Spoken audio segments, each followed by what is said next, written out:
I was 1,000 miles away in Denver when my phone vibrated against the mahogany conference table. Motion detected. I am Catherine, and for years, I was the silent foundation my family thought they could dismantle without a fight. Living room. I opened the app expecting a delivery driver. Instead, I saw my parents, Melissa and Christopher, standing in the center of my sanctuary with a stranger holding a clipboard, a contractor. They weren't watering my plants. They were holding a tape measure against the specialized acoustic walls of my studio, the acoustic vault. My mother's voice came through the speaker, tiny and distorted, but unmistakable. Brandon needs this space for his content studio. Just knock the wall down. Catherine won't make a scene. She'll just accept it. Drop a comment and let me know where you're listening from and what time it is for you right now. I'd love to know who's part of our community. I didn't offer them the dignity of a scream or the validation of a question. That would have been a loud, temporary fix for a structural rot that required a complete demolition. I sat in that high-level conference, my face a mask of professional calm, while my brain went ice-cold. I wasn't a victim, I was an administrator closing a failed account. My parents thought my silence was compliance, but it was actually the sound of me gathering data. I opened my laptop right there in the meeting. My fingers moved with the surgical precision of an engineer. I didn't feel the heat of anger, I felt the clarity of a high-pass filter. I navigated to my primary banking portal. Brandon had been using a set of my secondary credit cards for years, his emergencies that always coincided with luxury drops or club nights. I clicked through them one by one. Deactivate. Cancel. The signal was cut. Next, I accessed the studio's internal network. The acoustic vault wasn't just a room, it was an encrypted environment. I remotely triggered a code reset. If they wanted to build a content house, they wouldn't be doing it using my servers or my high-fidelity archives. I watched the status bars turn from green to red. Locked. Emotion is just bad data in an audit. I deleted it. This wasn't a breakdown. It was a liquidation of assets. My mother's voice on the app kept echoing, Catherine won't make a scene. She was right. I wouldn't make a scene. Scenes are for amateurs. I was planning a total reconstruction. I closed my security app and opened my travel portal. I booked the next flight out of Denver International, one way. I wasn't going back to visit. I was going back to execute a final forensic audit. As I walked out of the conference room, the hallway smelled like expensive carpet and the silence of a dead channel. I didn't answer the 3 frantic texts that pinged my phone. I just walked toward the elevator. My life in Austin was currently being measured for destruction by the people who were supposed to protect it. But they forgot one thing, I was the one who built the foundation. And I knew exactly where to place the charges to bring the whole thing down. The flight to Austin took 3 hours. I didn't spend a single minute of it mourning the relationship I thought I had with my parents. I spent it archiving the decay. I bought the Wi-Fi package and opened a new folder on my desktop. I named it simply, The Ledger. I started pulling archives. Bank statements from 5 years ago. Venmo histories. Signed agreements for business loans that had never seen a single cent of interest or repayment. I dragged and dropped every transaction into the folder with the cold focus of an auditor. There was the $15,000 for Brandon's DJ World Tour that never made it out of the state. There was the $4,000 for podcast equipment that was currently growing mold in my parents' basement. I looked at the final sum on the spreadsheet, $240,000. That wasn't brotherly support. That was a survivor's tax. I had been paying protection money to my own family just to be seen as a valued member. For years, I had fanned the flames of Brandon's delusions, convinced that if I gave enough, my parents would finally see me as more than just a resource. This is the illusion of power in an empty wallet. My parents and Brandon suffered from a severe case of psychological displacement. They confused having with a being. Because they had access to my equity, they believed they shared my status. They thought the position they held in my life was a right they owned, but it was actually a luxury they were renting with my labor. Now that the rent was past due, they were trying to seize the building. I realized that to them, my acoustic vault, my sanctuary, was just wasted square footage. They wanted to replace my temple of silence with a factory of noise. They looked so comfortable in their theft on that security feed because, in their minds, I wasn't a person. I was just an asset they were ready to strip for parts. The bank was closed. The subscription had expired. I stared at the clouds shifting outside the window and realized the truth. I had been watering a dead plant for 31 years, hoping it would bloom. I wasn't just going to evict them from my house, I was going to evict the girl inside me who thought she had to pay for the privilege of existing. The Austin humidity hit me like a physical wall as I stepped off the plane, but it was nothing compared to the bombardment hitting my phone. The second I deactivated airplane mode, the device began to vibrate with a violent, rhythmic persistence. Notification after notification stacked up like bricks, each one a desperate attempt by my family to reclaim control of the narrative I had just dismantled from 1,000 miles away. Melissa's messages came first. They weren't apologies. They were demands for my submission. She called me uptight, selfish, and impossible. Her logic was a twisted masterpiece of psychological projection. According to her, by freezing my own credit cards and locking my own studio, I was the one ruining the mood for Brandon's big weekend. She didn't ask why I was upset, she only asked why I was making things difficult for the brother who was finally making it. Then came Christopher's contribution.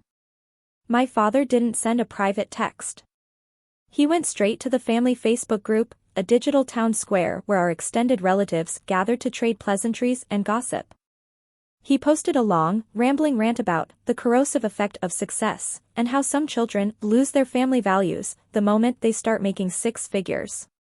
He painted me as the greedy daughter who had turned her back on her own blood over a few minor renovations to a wasted space that was just a little hobby. The comments from aunts and cousins I hadn't spoken to in years began to pour in. So sad, wrote one. Money really does change people, wrote another. They were feasting on a version of me that didn't exist, led by a man who was currently standing in a house I paid for, planning to destroy walls I had engineered for professional acoustic perfection. I sat in the back of my rideshare, the car silent except for the dull hum of the highway, and felt the anger in my chest solidify into something cold and permanent. I didn't type a single reply. I didn't defend my name against the public shaming or the private insults. I just opened my laptop one more time and verified that the digital locks on my acoustic vault were still holding. They weren't shocked by what they had done, they were shocked that I had stopped playing the role of the invisible bank. This wasn't a family dispute anymore. It was a professional siege. I met Chloe at a corner booth in a secluded airport cafe. Chloe, the woman Brandon was supposed to marry before he realized she was too smart to be part of his delusion, looked tired. She pushed a thick manila envelope across the scarred wooden table. The air between us smelled like stale coffee and the heavy weight of a secret about to explode. I opened the envelope, and the air left my lungs. It was the kill shot. Inside were documents for an $85,000 home equity line of credit, a loan Brandon had taken out against the equity of my house. I stared at the signature at the bottom. It was my name, scrolled in a handwriting that was trying too hard to look like mine, but had the telltale jagged loops of my brother's script. But it wasn't just Brandon. I looked at the witness lines. Melissa and Christopher had signed as witnesses to the closing. They hadn't just allowed him to break into my house, they had actively facilitated a felony. They had watched him forge my name to steal $85,000 from the value of my home to fund his DJ World Tour. In that moment, I understood the trap of cruel normalization. For years, my parents had treated Brandon's predation as a family obligation. They had normalized his theft to the point where they no longer saw it as a crime. In their minds, my success wasn't my own, it was a resource that belonged to the family, specifically to the son they had failed to raise. This normalization is a survival mechanism for enablers. If they admit he is a criminal, they have to admit they are his accomplices. It was easier to make me the villain for having boundaries than to look in the mirror and see the predators they had become. I didn't feel the sting of betrayal this time. I felt the cold thrill of evidence. I pulled out my phone and dialed my attorney, followed by a private investigator I had used for corporate audits. I told them I had a case of identity theft, grand larceny, and a forged property lien. I wasn't just evicting them from my house, I was ending the survivor's tax, once and for all. My family had spent a lifetime treating me as an asset to be stripped for parts, but they were about to find out that the asset had teeth. The private investigator called me an hour later, his voice a series of flat, data-driven points that made the Austin heat feel like a deep freeze. He had been monitoring Brandon's digital footprint.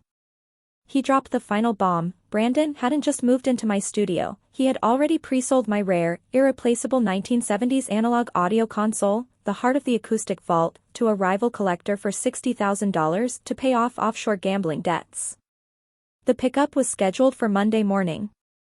My brother wasn't just crashing in my sanctuary, he was liquidating my career legacy. That console was one of only 5 remaining in the world. I had spent 3 years restoring it with my own hands. To Brandon, it was just a piece of metal he could trade for another week of pretending to be someone he wasn't. The betrayal shifted from simple theft to the attempted destruction of my future. This wasn't a family drama anymore, it was an organized criminal conspiracy involving grand larceny and identity theft. My parents were currently in my home, likely watching the very equipment they were helping Brandon sell, all while texting me to be reasonable. I didn't answer them. I didn't warn them. I just sat in my car 3 blocks away from my own driveway, watching the digital clock on the dashboard tick toward 2 o'clock on Saturday. My laptop was open on the passenger seat, the screen glowing with the ledger, a complete autopsy of my relationship with my family, quantified in cold, hard rows and columns. It was time to place the charges and bring the whole rotten structure down. Saturday, 2 o'clock in the afternoon. I parked my rental car at the end of the block and watched. The invasion was in full swing. My driveway was a junkyard of ego, Brandon's leased sports car was parked sideways, and my parents' SUV was crushing the soft earth of the lawn I had spent weekends aerating. The front door was wide open, thumping with bass-heavy music that rattled my windows. I walked into my home, flanked by 2 police officers and my attorney. The living room was unrecognizable. My acoustic treatment had been covered by cheap beanbag chairs and green screens. And there, in the center of the room, standing in front of a ring light the size of a tractor tire, was Brandon. He was live, broadcasting to thousands of followers, bragging about his new HQ, and that magic that was about to happen in his new studio. Yo, look who it is. Special guest appearance. Brandon yelled into his phone, trying to pull me into his delusion for the camera. I stepped back, looking directly into the lens of his phone. I'm not here to celebrate, I said, my voice cutting through his performance like a razor. I'm here to evict you. Brandon laughed, that jagged, nervous sound I knew so well. Classic Catherine. She's a riot, guys. I reached into my bag and pulled out the manila envelope.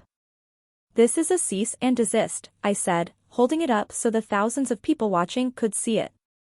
And this is the ledger of the $240,000 you've stolen from me over the last 5 years. The room went silent. The music stopped.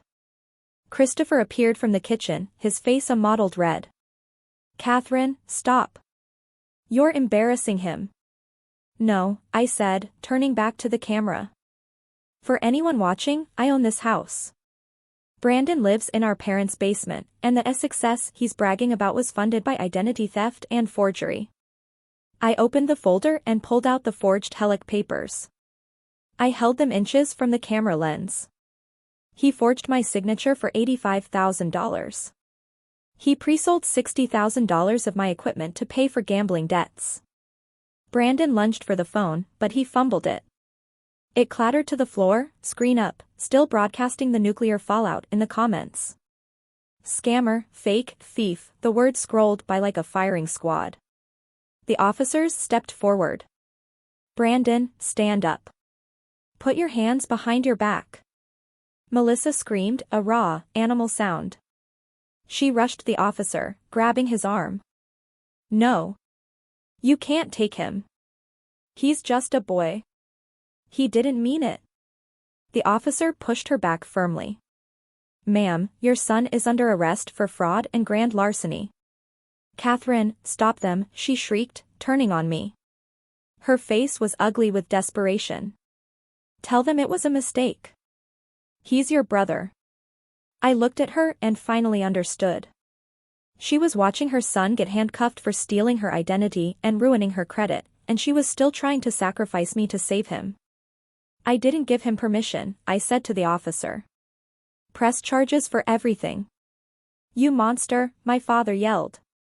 You're ruining this family. No, I said, my voice calm, almost bored. He ruined this family when he signed my name. And you helped him pack his bags when you taught him he could take whatever he wanted. They took him away in handcuffs, begging and crying. I felt nothing but the cold, clean feeling of a debt finally being settled. I issued a formal trespass notice to my parents right there in the wreckage of my living room. Get out, I said. You were my parents. Now you're just the people who broke into my house. 3 months later, the glass walls of the acoustic vault are still standing, the recording of that live stream a distant echo replaced by the warm, rich tones of restored analog tape. It was raining in Austin, a gray sheet of water against the windows that made the warmth inside feel like a hard-earned luxury. I poured a cup of tea, the scent of peppermint from my small indoor garden filling the air, clean, sharp, and entirely mine. I wasn't alone. Chloe was sitting in the corner, finally free of the shadow Brandon had cast over her life. My parents' house had been finalized for foreclosure on Tuesday. They were moving into a small 2-bedroom apartment near the airport, still using the last of their savings to pay for Brandon's high-priced lawyers. They were still telling anyone who will listen that I was the villain who stole their retirement. I waited for the guilt to come, but it didn't. This is the reality of a world without Catherine, a world where I had allowed them to continue their predation. In that world, I would have lost my house, my career, and my soul to Brandon's insatiable greed. By setting that trap, I didn't just get revenge, I performed a life-saving rescue of my own future. I walked over to a plant in the corner and noticed a yellowing leaf near the base. It was draining energy from the healthy stems, clinging to the stalk even though it was already dead. I took my shears and snipped it off with a clean, precise cut. This is the justice of the seed sower. For 31 years, I thought shared DNA was a suicide pact. I thought I had to drown with them because we were related. But as that dead leaf fell into my hand, I finally understood the truth. Family isn't a right, it's a title that must be earned every single day. I didn't lose a family, I pruned the decay so that I could finally grow. I have changed my number, and for the first time in my life, the silence in this studio is perfect. If you've ever had to prune a dead leaf to save the tree, share this story. You are not alone.